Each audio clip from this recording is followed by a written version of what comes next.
Dude, the show starts right now. Now?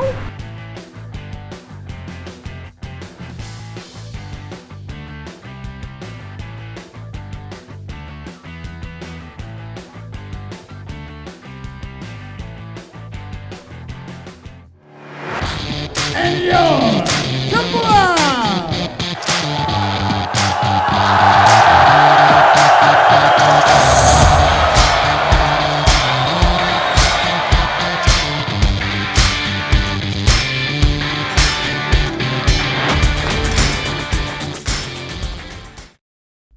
For the very last time this semester, welcome back to Courts in Session. Alongside Josh Safran, I'm Sage Hurley. Ladies and gentlemen, get on your dancing shoes. That is right. The final episode of Courts in Session appropriately falls on the first day of March Madness this season. And why waste any more time yapping? We have two American Athletic Conference champions to unveil. As we all know, the Owls didn't fare well in the AAC tournament, falling to USF in the first round. But it was Cincinnati who turned out to be the dark horse of the tournament, first beating SMU, then the one-seed Shockers to make it to the championship game. Two upsets is all the Bearcats had in them. The game marked the third consecutive American Athletic Conference Tournament championship game between Cincinnati and Houston. But when it came time to compete for the title, Cincy didn't stand a chance against Houston. The Cougars claimed the title by a near 40 margin.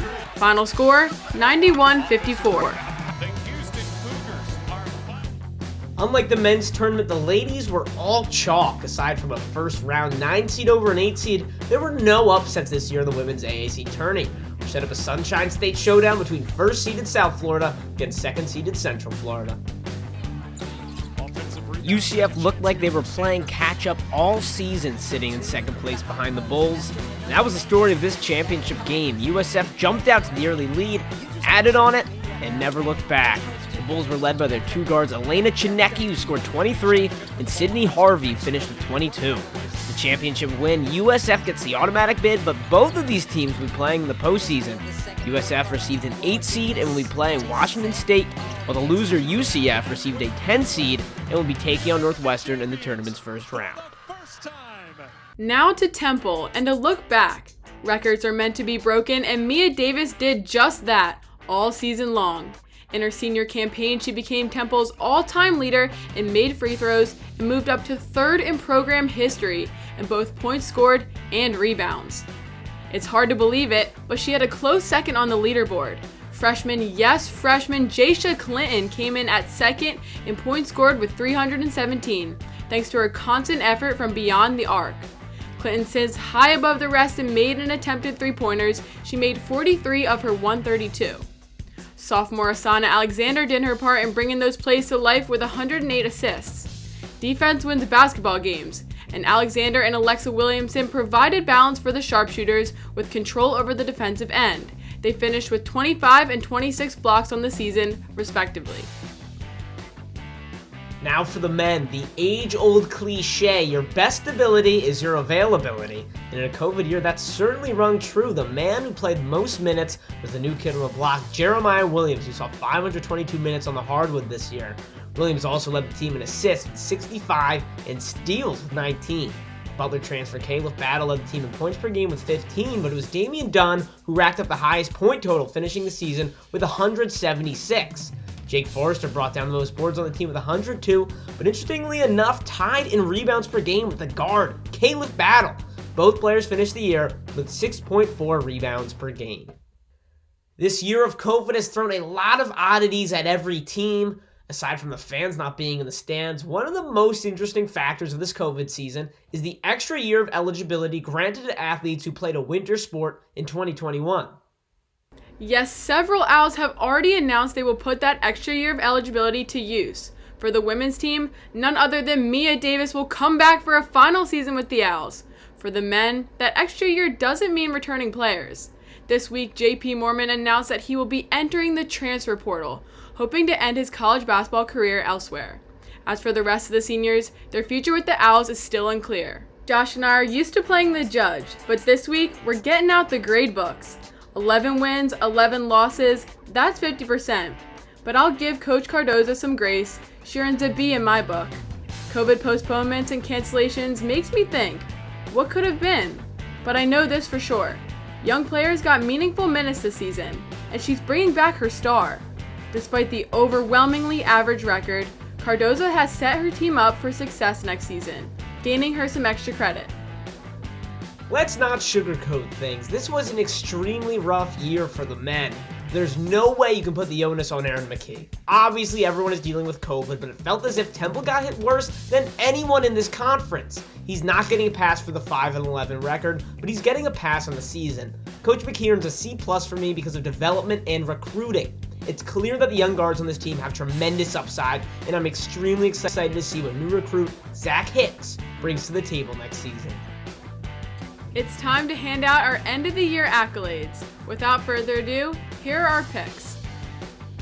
All right, I'm giving the most valuable player award on the men's side to the freshman, Jeremiah Williams. He started every single game for the Owls this season at point guard. As I mentioned earlier, led the team in minutes, assists, and steals. And this was a year where nobody truly shined from start to finish. Williams was consistent and productive from end to end this entire season. That earns him the most valuable player in my book. Sage, who's winning it for the women?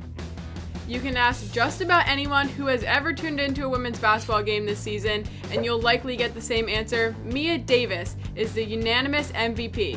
Need I say more? Certainly not. She might take it home next year as well. And this year, I'd say the most improved player for the Owls is Jake Forrester. Last year for Forrester, we saw flashes of the guy we thought we were getting from Indiana, and this year, we got the real deal. I think it all came from his physicality, but he's not off the hook yet. His foul trouble was definitely his Achilles heel next year. If he can curb some of the fouls, Forrester will be a post force in the American next season. I couldn't agree more, Josh. And as for our player to watch next year, Jaisha Clinton is on the rise. She scores, she steals, and she's just a freshman. Get your popcorn ready for the next 3 years of Jaisha Clinton. I can't wait.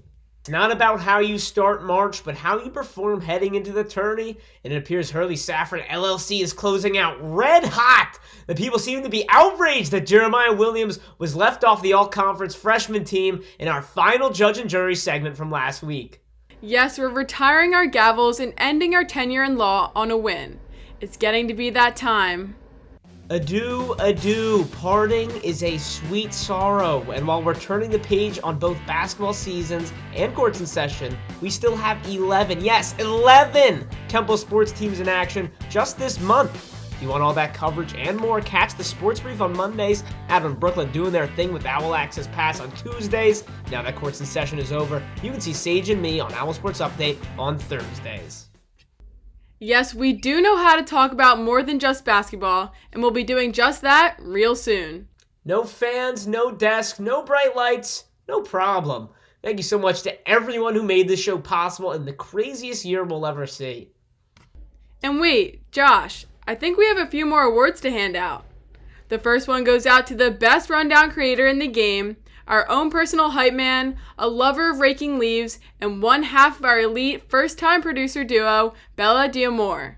Yes, and of course, the Steady Hand Award, the man who has many a gimbal and even more ideas, our producer, Jake Jessberger. For if it wasn't for him, we'd simply be talking into our computer screens. Honorable mention goes out to Trevor Schmidt, the Adobe Wizard. One could say, if it wasn't for Trevor, the graphics would be never. So for the entire Courts in Session crew, I'm Sage, he's Josh. Court adjourned.